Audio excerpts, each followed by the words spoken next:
synonymous with entrepreneurship, mentorship and investment. James Caan now, though, setting his sights on the Middle East. But you might have heard him on a certain television programme in the past. Totally. How many retailers have you pitched? One. We've only pitched this to one. They're very interested. Well, to be honest with you, for me to make an investment with 3 people who've got a great product and the best you've done in 5 months is made one pitch does not inspire me confidence in you as a group of individuals. I said I appreciate that, but it is a decision we've strategically made to approach one, and we've... That's an appalling strategic decision. Gosh, that is the voice of James Caan on the BBC programme Dragon's Den. He is also chairman of the private equity firm Hamilton Bradshaw, and he's just announced the company's expansion into our region. And he's joined us now in the Business Breakfast studio. Welcome, James. Good to have you with us. Morning. You're going to drag me into the T word. Literally, we can't have somebody, with your business experience, with your investment experience in the studio, and not start with Trump's tariffs. It would be remiss of me not to try to get your expertise on this. What is your view, your global view? Clearly, since the announcement, the world has gone into turmoil, which, to be blunt, is quite understandable, because this is probably one of the biggest decisions I've seen probably since the pandemic, really, what we're seeing around the world. I think regressively, this is going to roll over to next week. I think the markets will continue to slide. I think the next kind of 6 to 12 months, the global economy, I think a lot of the banks have come out. I think JP Morgan have said 60% global recession. So we're talking drastic here. I think the rest of the world will have to find alternative partners to the US, because to do business with the US, in some cases, as you've seen, it's nearly 50% tariffs. It's not sustainable. I think this is quite a clever move by Trump. I think he absolutely knew this. This is no shock or surprise to him. For me, what is my take? This is a deal-doing opportunity for Trump. So every country around the world is going to enter negotiations, and he will negotiate more than he had the day before. So if he is flexible with a country that he's imposed 30% tariff and he drops it to 15, he will do it in exchange for something. And it could be, if you invest 10 billion in America, open a plant, set up your business here, I'll reduce the tariff. So I think one by one, he will negotiate his position. It will make America stronger. The problem is that for this year, I think for 2025, America will go through a very difficult period because of inflation. There is no question prices in America will skyrocket, because they will affect the supply chain, because it's not just end good products. What about all the components that make up the products?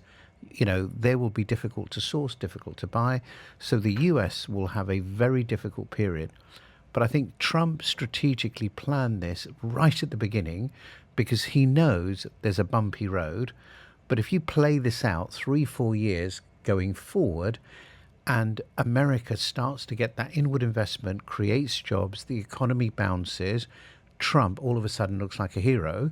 And as I'm sure a lot of people have heard, he has his sights set on changing the constitution that allows him potentially to stay another term. Yeah. So I think this is a long-term plan for Trump to remain in office. That is so interesting, because for the last sort of three hours, we've really been focusing on the short-term reaction on the market.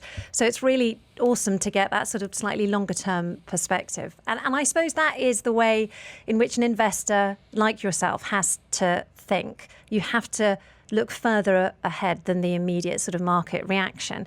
And on that note, what made it the right time for you to expand your private equity firm, Hamilton Bradshaw, into the Middle East? I was waiting for the tariffs to be announced. No. I imagine. You just wanted to see where it was going. No, I think it's the master of timing. This yeah, you need a bit of turmoil. No, I think for the last year, I've been. My home is Monaco, but I ran my business in the UK. And for the last year, there's been a massive influx of people from Europe moving into the region. I can't seem to go anywhere without somebody mentioning to me, I'm moving to Dubai. So this region right now, in my opinion, is literally on fire. the amount of talent arriving in this country, I think, is unprecedented. A lot of people that are coming here want to do something.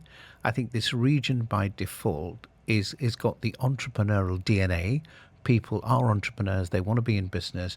So I think as an investor in people who invest in people-based businesses, it just felt absolutely right. Okay, why Dubai? Why not Riyadh? I think Riyadh is doing really well, but I think Riyadh is on its journey, but it hasn't arrived yet. When I go around the world and I talk to people, if I speak to 10 people about moving to the region, 2 might mention the word Riyadh, but 8 will say Dubai. Yeah. So you have to be, to me as an investor, in the hub. You can access Riyadh from here, but people are not flocking into Riyadh yet. Will that change? Probably, but it's not happening today.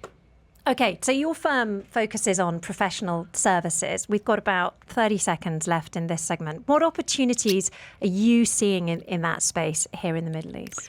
I think the Middle East is absolutely ripe today because whether it's digital, whether it's financial services, whether it's recruitment, whether it's real estate, these are all professional services businesses, accounting, finance, legal.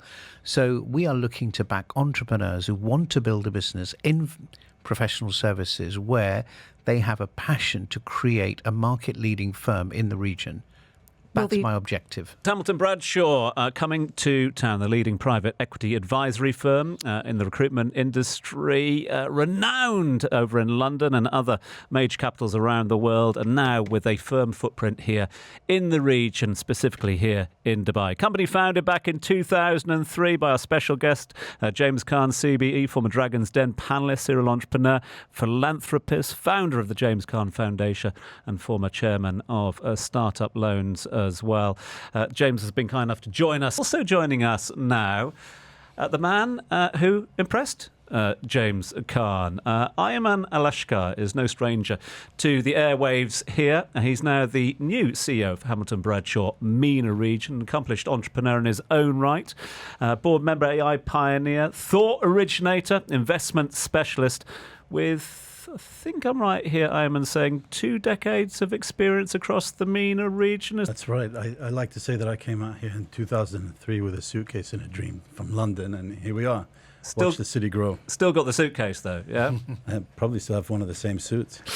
We're great. It's great to have you here. Great to have you back with us here on Dubai Eye as well. I mean, you've been on that entrepreneurial journey. You spot a deal. You can see an entrepreneurial offer when it's there in front of you. What was it about the Hamilton Bradshaw offer that attracted you? First and foremost, the ability to learn from one of the best investors in the world, in my opinion. I think what James doesn't say, what I would love to say about him is, and what struck me first and foremost was his enormous emotional intelligence. He is able to understand people, which is why the Hamilton Bradshaw ethos is all about, as he said, investing in people.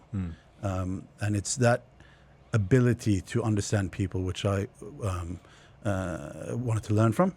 And I'm looking forward to implementing here in the region with the support of the team, with James's support as well, because there's enormous potential. We have such an amazing talent pool here in the Middle East. I mean, Dubai has done a fantastic job in attracting talent from the region and the rest of the world with entrepreneurial ambitions, people with aspirations that we can unlock because of that ethos, because of James and how he's built Hamilton Bradshaw to identify that talent and really help it realize its full potential. And to that point, James, just to bring you into the conversation, I mean, in terms of the ethos that Ayman's talking about there, yeah, it's all good and well when everyone's saying, oh, let's move to Dubai and there's lots going on, we've got the buzz around as well. But when you've got a brand, when you've got a baby that you've nurtured since 2003, how do you maintain that ethos when opening up new headquarters in new regions? I think it's bringing the same philosophy, it's bringing the same vision that we had when we first started, which is backing people. 25 years on, I still love watching that entrepreneur. It's like watching an acorn grow. You invest in them when they're a baby and you nurture, you develop, they grow, and eventually you exit, and it's a bit like a child leaving home, going to university. So I just love that whole entrepreneurial journey. And we've maintained that same philosophy since the day we opened it.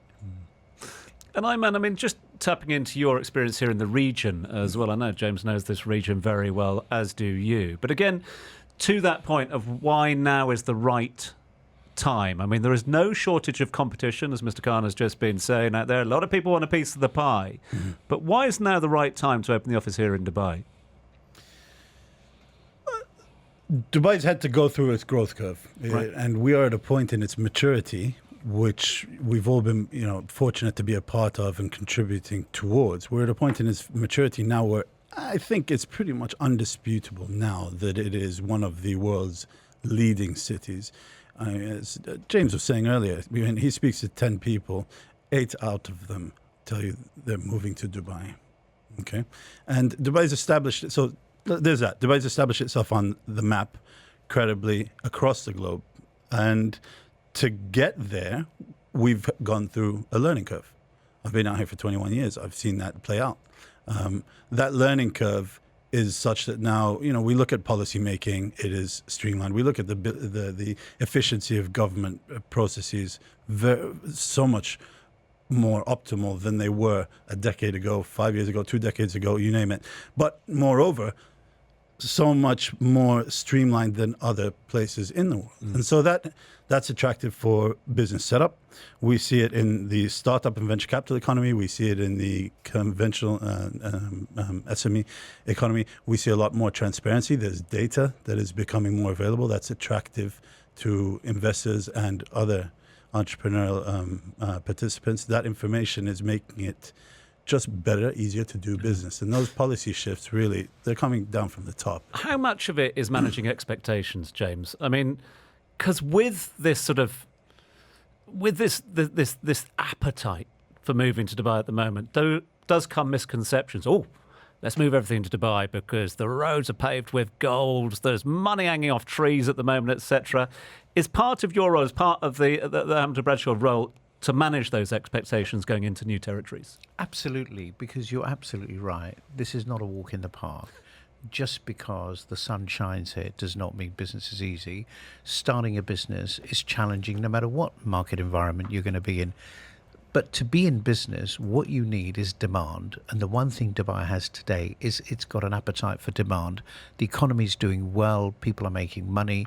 But for us as investors, we back people, and right now Dubai, in my opinion, has an excellent pool of people to invest in because the region is attracting them. They're coming from other parts of the world into here, but from Dubai, as you know, you have the entire region, whether it's Saudi, Qatar, Bahrain, etc. So we see our foothold from Dubai investing across that platform. And in terms of that talent at the moment and the talent retention, etc., do you see the horizon is positive at the moment in terms of that talent returning to or coming to the region for a while? I absolutely do, because just look at the rest of the world. It's not great. If you go to London today, crime rates in London are probably the worst I've ever seen. They're the same in Paris, New York, Milan.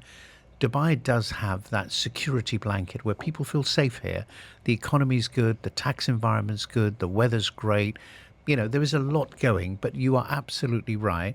Just because you arrive here, it is not a given that you will be successful. It's a tough market. It's a lot of competition. There's a lot of very established players here. It is a bit cliquey. So, you have to rise from the top. We need to find that talent that can break through those barriers, that understands the culture, the region, and how to trade successfully here. That is not everybody. Ayman, good to see you again. All the best with the new role. Looking forward to it. Good to see you. Thank you for having us. Looking forward to the challenge. Absolutely. I think it is definitely a challenge, but the opportunity is there. The very excited to unlock that potential. Looking forward to that. Can I just have the last word? You can, always. When I met Ayman, I interviewed him, and the only phrase that could come in my head was, "And for those reasons, Ayman, I'm in." Excellent.